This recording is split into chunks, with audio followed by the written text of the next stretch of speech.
All right, it's late. I think we have some catching up to do. I've been thinking a lot, and it's something Trace said before about the options chain, but just listen, hear me out. If I'm tripping balls, it's because it's really late and I'm really tired, and I have some stuff to do in the morning, so I won't get the regular daily update that you guys usually get from me on AMC, but we do still have some important stuff to go over. Without further ado, all I ask you guys to do in return, of course, is to hit the like button on this video for my sanity, hit the subscribe button, let's get into it. Adam Aaron urges retail to vote yes for dilution. We've heard this time and time again, and he has recently said to us shareholders, listen, we diluted back here, the stock ran, we diluted back here and the stock ran, yet you guys deny dilution and the stock falls. Except he does not say why. He just wants us to believe that it's because we need to raise cash, which we all know in the earnings call the sentiment has slightly shifted. Okay, but then the question lies, why? Why are shorts desperately trying to prevent the conversion of APE to AMC and the reverse split? Now they're trying to claim that AMC profitable earnings is a reason to deny the settlement. Now this wouldn't make sense, right? And the question still lies, why? Why is this a thing? Why is this happening? Why are shorts against a reverse split and a conversion when any other given stock or any other given ticker, for the most part, has had a negative effect on it? And that is essentially what you want as a short seller. Well, June 1st-ish, Adam Aaron stated, listen, retail shareholders owned 80% of the free float. Now, this was a problem because institutions owned about 20% or so, meaning that there was no float left and or the float was over purchased. Now, you could just imagine how much more that is now when the stock is sitting at $4.90 over $70. And you can tell by the on-balance volume down here that nobody let go. And in fact, people have increased their position in AMC right around that $36 level as where we would be trading if the stock price wasn't quote unquote manipulated. All right, so let's jump back. 100% of the float is basically bought up, it's purchased up, and we have been getting knocked down ever since, and nobody has let go of shares. Now,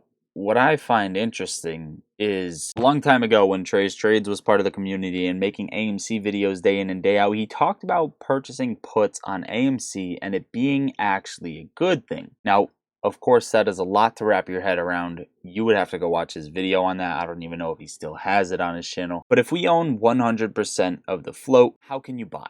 Well, the reason you can buy is because you're getting IOUs, you're getting receipts. And until you sell those quote-unquote shares, which are actually receipts, there's no buying pressure on the stock. So wouldn't this mean selling would make these market makers or make whoever's executing these orders to you, which would be Citadel because they're paying for order routing on several different platforms. Most of retail uses Webull, Moomoo, etc. They're paying for these, right? They're routing your orders. They are the ones sending you a receipt. Wouldn't it mean if you sold your shares, they have to go buy them? Yes, this is what I've been thinking about the whole time. Now, yeah, dilution isn't necessarily a good thing for shareholders. However, if the float is sold 10, 20, 30 times over and we dilute, maybe 5 times over, they're purchasing shares that are being sold by the company, right? The company's selling more shares. Where do you have to get those shares when they're sold? If the entire float is already bought up, well, you have to buy them. And that would only be the case in this case. That would never, ever, ever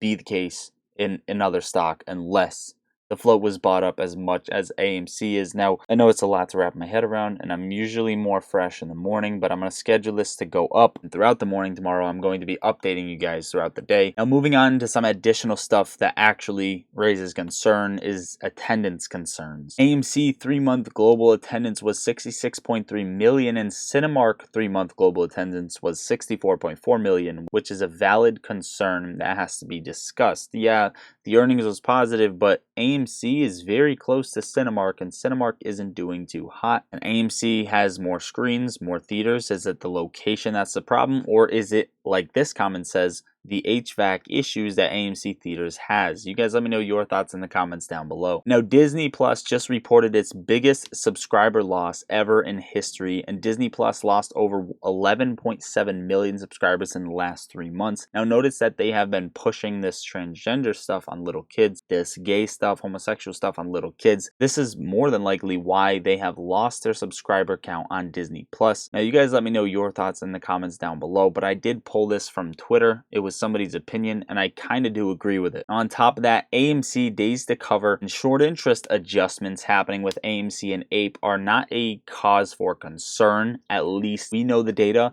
We talked about it in yesterday's video that I uploaded, how AMC short interest is at 9%, APE dropped significantly, but Fintail, what they're doing is they're combining the float and then adjusting the short interest accordingly, and it's not accurate. Okay, so the short interest is going to look less of free float if they're combining both floats but only adjusting short interest for one. If that makes sense, then it's going to show a lower number. Now, why they're doing this, it's probably just another quote-unquote glitch according to them, but why they're actually doing this is probably to get people to sell. If they see short interest dropping and nothing's happening with the stock, they're going to get worried. The Biden DOJ just fined Elon Musk $350,000 for refusing to hand over access to Donald Trump's Twitter account. This is what abuse of power looks like. But honestly, shout out to Elon Musk for sticking to his guns and sticking to the laws and not handing over Trump's account. Do you guys think he was rightly fined or he did the right thing? Let me know in the comments down below. Now, CPI estimates for tomorrow, which are actually today, Scotiabank and Standard Chartered are expecting a 3.1. Goldman Sachs, Gergavin Capital, Barclays, CIBC, HSBC, and UBS are expecting 3.2, and the rest of them are expecting 3.3. This includes Citi, Credit Suisse, Morgan Stanley, a few other name brand names that might come to mind. And then JP Morgan is in the high range at 3.4%. Now, there's no telling what's going to happen with the market, but this is going to affect the rest of the stocks and the rest of the plays. I think the volatility is going to fill the gap at 443.24 before getting a bounce off potentially some positive news. But overall, we will just have to wait and see. I will be updating in Discord, so if you guys want to talk with me and this video is going up too late for you and you're like, lottery stocks, what's happening with the price action? Join the Discord. The link is under the video. Plus, if you guys want a ton of benefits, download Moomoo using my link, sign up and make a deposit. It takes 2 minutes out of your day. You guys will not regret it. You can literally deposit a penny, but also definitely make sure to get in the Discord. Now, some of you guys wanted me to cover some additional plays, and this isn't a sponsored stock anymore. Ticker symbol COSM. How does it look? It's descending, right? It's in this descending parallel channel. It's not quite a penny stock just yet. It is very, very cheap, trading at $1.16, and the on-balance volume has stayed extremely high. Nobody let go of their shares. There are still a bunch of institutions long instead of short. Essentially, looking at the chart, I'm not sure what's happening. The short interest is still very low, around 4%. In my opinion, the algos probably just have a hold of this until volume really increases or until a major catalyst happens with COSM as their company grows. Really not much to say here. Institutional owners, 18, and 17 of them are long and only 1 of them are short. Another stocks a few people wanted me to talk about is Workhorse, ticker symbol WKHS, trading at $1.03. Another very, very cheap stock. And honestly, looking at this is probably one of the more safe short squeeze plays, as it's trading completely sideways and has not descended under about 50 cents, or at least doesn't want to, right? It's trading double that right now. Workhorse is one of the safer short squeeze plays in my opinion. Not much to say about it. 20% short interest, which is pretty high, 6.59 days to cover. And when this thing does get kicking, I'm sure it'll get kicking and you can make some gains off of this. I don't know too much about the fundamental side of things. If they have decreasing earnings, if they have dilution planned, or if there is a negative catalyst ahead, this will probably push it into a new trading range where it will start to sell off down here and probably not make it back above here. However, if the fundamentals are good, if you really know this company and the fundamentals are good, the earnings are good, they have positive catalysts coming up, then I would assume, right, that it's not going to fall below, trade under that range, right? Because if there's a negative catalyst and we break a low, we trade under this range, we come back up, retest it, and then this essentially just becomes a falling company. And then once we get above that range at $11.70, which there is a gap fill pretty close, right around $11.07, then I think the stock is in a new trading range once again. So that is basically just a quick outlook. Overall, guys, hopefully you enjoyed watching or found value out of the video. Make sure to hit the like button on your way out, hit the subscribe button, share the video, check the links down below, pop in the Discord. I love you all. Lottery Stocks out.